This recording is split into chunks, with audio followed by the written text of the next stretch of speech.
Film berjudul Hengonju ini adalah film Korea tentang seorang gadis yang berurusan dengan pengalaman traumatis.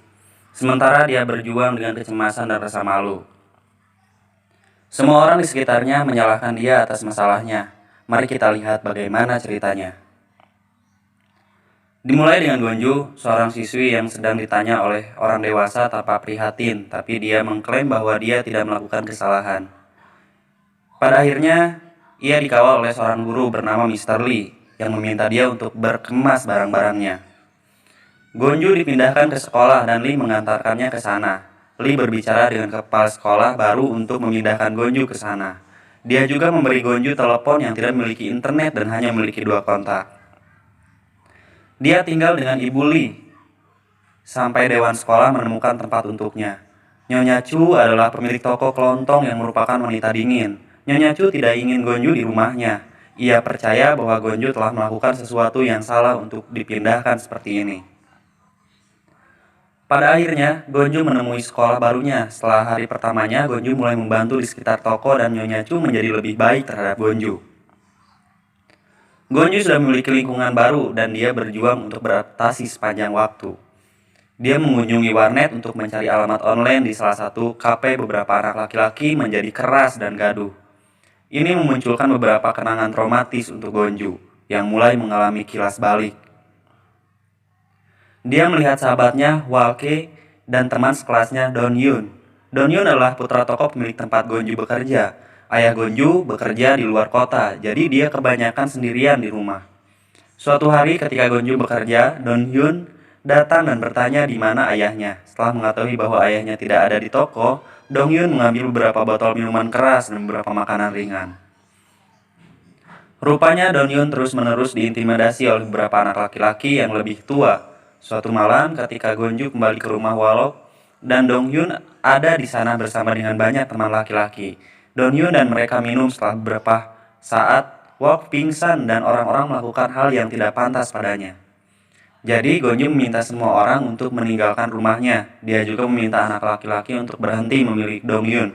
Tapi ini menjadi bumerang. Seorang anak laki-laki marah dan mulai menjepit Dong Hyun di sekujur tubuhnya, sambil juga mengancam Gonju. Beberapa hari kemudian, Dong Hyun membawa lebih banyak anak laki-laki ke rumah Gonju. Anak laki-laki ini memasukkan semacam obat ke dalam minuman, dan Dong Hyun memaksa Gonjun untuk meminumnya. Dia pingsan dan ketika dia bangun, orang-orang memaksakan diri pada dia. Satu persatu, dia menangis dan menangis tetapi tidak berhasil. Gonju juga diancam oleh orang-orang yang merekam kejadian itu. Mereka akan mempublikasikan rekaman itu jika Gonju berani angkat bicara. Setelah kejadian ini, mereka berdua mengalami depresi ekstrim yang dilakukan anak laki-laki itu. Anak laki-laki itu dipenjara dan dewan sekolah mengirim Gonju ke sekolah yang jauh untuk melindunginya. Gonju mendapat keanggotaan ke kolam terdekat. Dia ingin belajar berenang dan dia benar-benar berusaha keras untuk belajar. Suatu hari, Gonju sedang mandi di kolam renang sambil bernyanyi. Seorang gadis bernama Uni mendengar dia adalah teman sekelas Gonju dan dia adalah pemimpin dari sekolah di grup akapela. Di kemudian hari, ia pergi ke Gonju dan memainkan rekaman nyanyian Gonju. Dia memberitahu Gonju bahwa mereka berada di kelas yang sama dan dia ingin Gonju bergabung dengan grup akapela. Setelah mendengar audio Gonju, Gonju marah dan ingin rekaman akan dihapus. Terungkap bahwa Gonju masih memiliki trauma dari masa lalunya.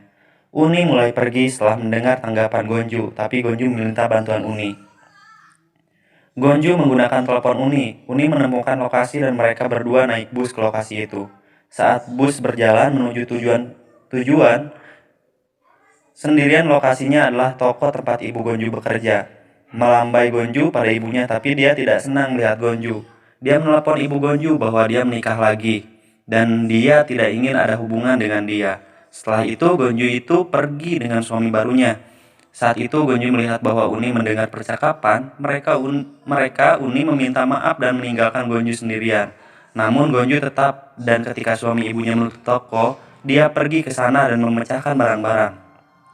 Ketika pria itu mencoba menghentikannya, dia menggigit bibirnya dan pergi. Keesokan harinya, Gonju pergi ke sekolah dan mengunjungi ruang musik. Di sana tidak ada seorang pun di ruangan itu, jadi dia mengambil gitar dan duduk di sudut. Dia mulai bermain dan menyanyikan lagu-lagu. yang dia tulis. Sementara itu, Uni kembali ke ruang musik dengan anggota lain dari kelompok akapela. Mereka mendengar Gonju bernyanyi dari luar ruangan dan mereka kagum dengan betapa bagusnya suara Gonju. Mereka merekamnya saat dia bernyanyi dan kesempatan ini mereka semua sepertinya akrab dengan Gonju yang membuat Gonju mulai membuka hatinya lebih dalam dengan Uni. Uni bahkan mengajak Gonju untuk menginap di rumahnya dan Gonju tidak takut untuk kembali. Singkat cerita, Gonju ada di kolam saat dia mulai meninggalkan teleponnya. Teleponnya berdering, dia mendapat telepon dari ayahnya dan pergi ke restoran untuk menemuinya. Ayahnya minum banyak dan menganggumkan omongan kosong. Dia marah pada orang-orang yang menyakiti putrinya. Dia memberi makan malam Gonju dan pada akhirnya dia memintanya untuk mendatangi semacam dokumen yang akhirnya dia tinggalkan setelah minum terlalu banyak. Ia berkelahi dengan staf, namun malam itu Gonju mendapat telepon dari Lee. Saat dia dalam perjalanan pulang, dia menjelaskan bagaimana ayahnya menipu dia menandatangani petisi. Gonju tidak tahu apa yang Lee bicarakan dan Lee berjanji untuk segera menemuinya. Keesokan harinya, seorang teman menunjukkan kepada Gonju bahwa dia memposting klip nyanyian barunya di situs web. Gonju marah pada gadis itu dan meminta mereka untuk meninggalkannya sendirian di kelas. Beberapa orang dewasa yang marah menyerang Gonju di kelasnya dan meminta untuk mendatangi petisi. Mereka menyalahkan Gonju atas apa yang telah terjadi pada putra mereka, terungkap bahwa mereka membutuhkannya untuk putra mereka melepaskan campur tangan keamanan. Dan Gonju melarikan diri kepada kepala sekolah meminta Gonju untuk tinggal di rumah sebentar. Dia khawatir tentang publisitas negatif pada dia. Mungkin ia membawa pacar. Nyonya Chu membawa Gonju kembali ke rumah dia, meminta Nyonya Chu untuk mengusirnya, namun Nyonya Chu percaya bahwa Gonju tidak melakukan hal itu. Saat mereka berdebat, Gonju mengemasi barang-barang dan meninggalkan rumah. Saat dia berjalan pergi, pacar Nyonya Chu meminta untuk menandatangani petisi. Dia mengatakan kepadanya bahwa itu untuk pembebasan Dongyun, dan Dongyun itu minta maaf atas apa yang dilakukan. Gonju tidak menandatangani dan pergi. Dia pergi ke sana dan di sana dia memanggil ayahnya yang dia angkat, tapi dia sangat mabuk sehingga dia bahkan tidak bisa memahaminya. Di kemudian hari memanggil Lee yang menjelaskan bagaimana ayahnya mengambil uang dari beberapa orang tua untuk mengadaptasi petisi. Mereka menandatangani. Dia meminta maaf kepada Gonju bahwa dia tidak dapat membantunya sekarang dan mengakhiri panggilan telepon. Dia menghabiskan malam di sana. Keesokan harinya Gonju menerima teks dari Uni mengatakan bahwa itu bukan kesalahan Gonju, sementara itu Bonnie dan semua gadis lain menonton video Gonju ditindas oleh anak laki-laki itu. Mereka ngeri karenanya. Kemudian dia mendapatkan panggilan tidak terjawab dari Gonju yang akan ke jembatan. Gonju berakhir melompat dari jembatan, tetapi setelah beberapa saat dia muncul ke permukaan dan air membasui. Beberapa saat kemudian semua bayangan terlihat berenang di bawah permukaan air. Dan teman-teman Gonju menyelamatinya, yang menjelaskan bagaimana cara dia ingin bisa berenang sehingga dia bisa berubah pikiran setelah melompat. Cerita dari film Gonju. Terima kasih sudah menonton, jangan lupa like, komen, dan subscribe.